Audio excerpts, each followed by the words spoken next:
Hola chicas y chicos, los saludo con afecto. Iniciamos con el segundo tema del programa, titulado Componentes del sistema político. En este vamos a abordar las variables institucionales y no institucionales que integran o componen cualquier sistema político, no únicamente el mexicano. También veremos una clasificación o tipología de los sistemas políticos de acuerdo a su ideología, a su participación y a su forma de organizarse. Pues bien, comenzamos.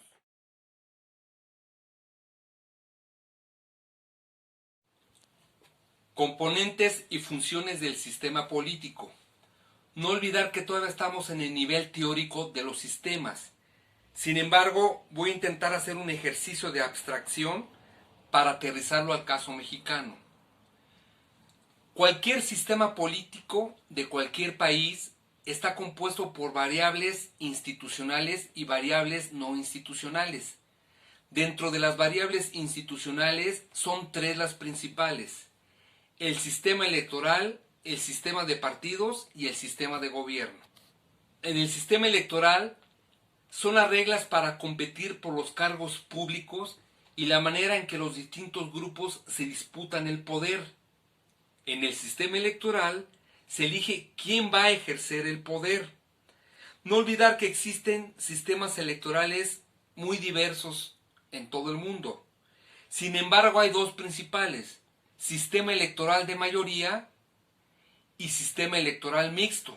El mixto está compuesto por mayoría relativa y por el principio de representación proporcional.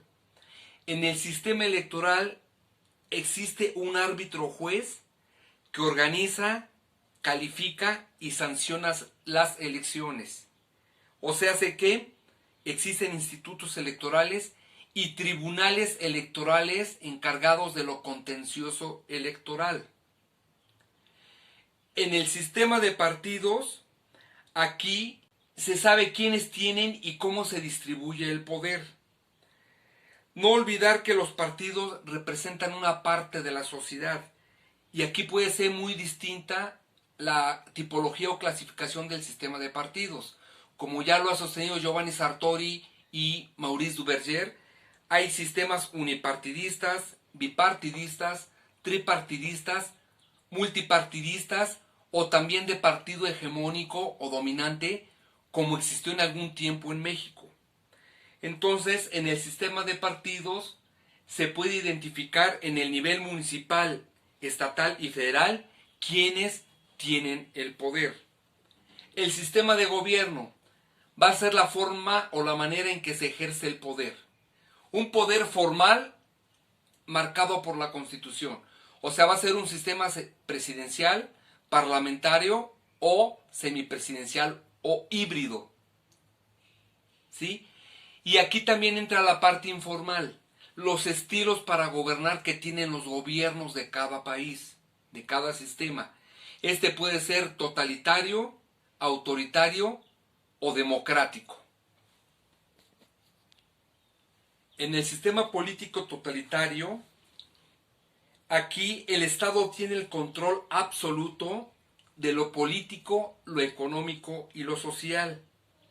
Aquí no existe ciudadano, aquí existe masa. Una masa que está subordinada o sojuzgada a lo que determine el sistema totalizante. Vamos, los derechos son muy limitados. En los sistemas totalitarios, el sistema de partido que predomina es el partido único o unipartidista, el cual ha degenerado la mayoría de las veces en dictaduras militares, dictaduras totalitarias. En el sistema político autoritario que más embona a México en este caso, aquí hay ciertas libertades, pero libertades controladas y sancionadas o libertades a medias. Aquí existe una oposición, no es un partido único. Sin embargo, este sistema de partidos o la oposición está controlado y maniatado por el partido central o el partido oficial. No existe ninguna posibilidad de alternancia siempre y cuando el partido siga siendo hegemónico. Y por lo regular, las libertades están garantizadas a medias o controladas, manipuladas a través del corporativismo o del clientelismo político. Y en los sistemas democráticos, a diferencia de los dos anteriores, aquí existe una competitividad electoral del sistema de partidos. Aquí tiene que haber por mínimo 2 partidos políticos para que pueda ser democrático. Y aquí, a diferencia de las otras dos, aquí sí hay alternancia. Alternancia en el poder, de ida y vuelta. Obviamente las elecciones son legítimas y disputadas y aquí se respetan los derechos políticos y libertades del ciudadano. Bueno, ahora, ¿por qué son variables institucionales para el caso mexicano, como les comentaba en un principio? Porque lo marca la Constitución. Por ejemplo, las elecciones están signadas en el artículo 34 y 35, que habla de votar en las elecciones populares, mandata la Constitución Política Mexicana. En el artículo 41 habla de los partidos políticos, que son consideradas entidades de interés público. Esto a partir del año de 1977, esta categorización de los partidos se logra. Sin embargo, desde 1917 en el artículo 35 se permitía el derecho de asociarse para los asuntos políticos del país. Entonces es un mandato constitucional que esto puede existir. Y en el artículo 40 se determina en buena medida la forma de gobierno. Dice el artículo 40, es voluntad del pueblo constituirse en una república representativa y democrática integrada por estados libres y soberanos. Y el artículo 89 también sanciona las facultades y obligaciones que tiene el presidente de la república. Bien, entonces, estas 3 variables institucionales, sistema electoral, sistema de partidos y sistema de gobierno, cuando se combinan estas, nos da por resultado el tipo de régimen político. Variables no institucionales del sistema político. Son no institucionales, su nombre lo indica, porque no aparecen por mandato constitucional. O en otras palabras, son instituciones informales del sistema político, que existen, que influyen en él, pero que no aparecen como mandato constitucional. Entre ellas, las más importantes son 4.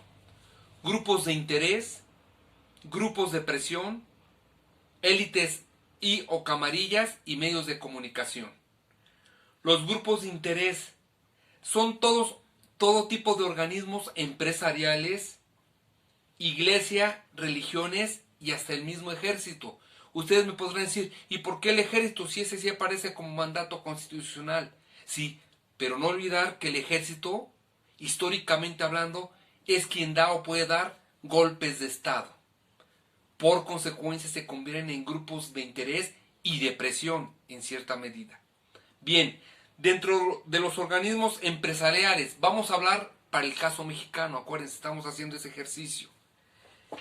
Organismos empresariales, Coparmex, Canacintra, que organiza a varios empresarios. Los grupos de interés siempre van a tratar de influir precisamente para preservar sus intereses o que la política gubernamental del Estado no dañe tanto estos intereses. Es por eso que se convierten en grupos de interés.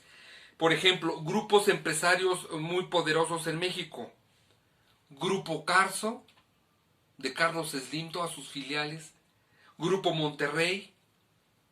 Grupo Televisa. Grupo Bimbo. Grupo Cifra. Y en los últimos años, Grupo Salinas, de TV Azteca y etcétera, toda esta rama. Son empresarios fuertes que inciden. No olvidar que el Grupo Carso, de Carlos Slim, es un grupo muy poderoso, no nada más a nivel México, sino a nivel Latinoamérica y a nivel mundial. Entonces ahí está, la iglesia. La iglesia sigue siendo un grupo de interés que tiene mucha presencia social. México es un pueblo muy católico. Acuérdense que en el siglo XIX fue muy difícil hacer la separación iglesia-estado. Pues bueno, todavía juega un papel importante en la vida política y social de México. Grupos de presión lo componen los movimientos sociales sindicatos, ONGs, organizaciones no gubernamentales y la guerrilla. Movimientos sociales. ¿Qué movimientos sociales han existido en México? Desde luego un movimiento social que tomó las armas pues fue la revolución, ¿no? Otro movimiento social muy importante fue el movimiento estudiantil de 1968. Movimientos sociales diversos, estudiantiles, etcétera, en distintas partes del país. Sindicatos. Pues como sabemos hay muchos sindicatos, los sindicatos aparecen en México desde 1918 a la fecha. Sin embargo, hay sindicatos que siempre han negociado con el gobierno, con el partido en el poder, para obtener ciertos privilegios o prebendas, cargos públicos, puestos, etc. Entonces se convierten en un grupo de presión los sindicatos, de cualquier tipo. ONGs, pues todas organizaciones por la salud, por la ecología, por la cultura, por los grupos étnicos, etc. Son grupos de presión. La guerrilla ha estado presente en el sistema político mexicano. La guerrilla, por ejemplo, de Lucio Cabañas y Genaro Vázquez en Guerrero, el EPR en Oaxaca y en los últimos años el EZLN en Chiapas. Han sido grupos de guerrilla que han puesto en tensión o en crisis al sistema político mexicano. Élites y camarillas. ¿Qué élites han permanecido durante largo tiempo en el poder? Por ejemplo, les voy a dar dos casos. Grupo Atlacomulco del Estado de México. Ha dado más de 10 gobernadores en ese estado, ha dado muchos secretarios de Estado y ha dado su primer presidente, que fue Enrique Peña Nieto. En Puebla, el Grupo Ávila Camachista. De igual forma dio más de 10 gobernadores, 2 presidentes de la República, Manuel Ávila Camacho y Gustavo Díaz Ordaz. Son élites, camarillas, grupos poderosos que influyen en el sistema político, que están insertos en el sistema político y que de generación en generación se van heredando el poder con la legitimidad de las instituciones y en cierta forma del electorado. Por último, los medios de comunicación, radio, televisión, internet y redes sociales en los últimos tiempos. Yo mencionaba por ahí a Grupo Televisa, a Grupo Salinas. Son televisoras. También influyen en informar o desinformar a la población. Influyen mucho en las campañas electorales. En fin. Por último, clasificación de sistemas políticos contemporáneos. Como instituciones formales de estos sistemas, existen sistemas presidenciales y sistemas parlamentarios, y de igual forma sistemas semipresidenciales o sistemas híbridos. Instituciones informales de los sistemas políticos, ya los mencionamos hace rato, grupos de presión, grupos de interés, élites, medios de comunicación y otros. Instituciones ideológicas de los sistemas políticos. Puede haber sistemas políticos socialistas, puede haber o existir sistemas políticos liberales, pueden existir sistemas políticos democráticos, sistemas políticos neoliberales en los últimos 30 años. Sistemas políticos de acuerdo a su participación. Sistemas políticos competitivos de partido. Sistemas políticos no competitivos. Sistemas políticos con prácticas plebiscitarias. Sistemas políticos con prácticas de referéndum. Sistemas políticos con revocación de mandato, etc. Si nosotros vemos estos, México está en un sistema político competitivo de partido, pero en el sistema electoral mexicano no existe ni el plebiscito, ni el referéndum, ni la revocación de mandato, incluso ni la consulta popular.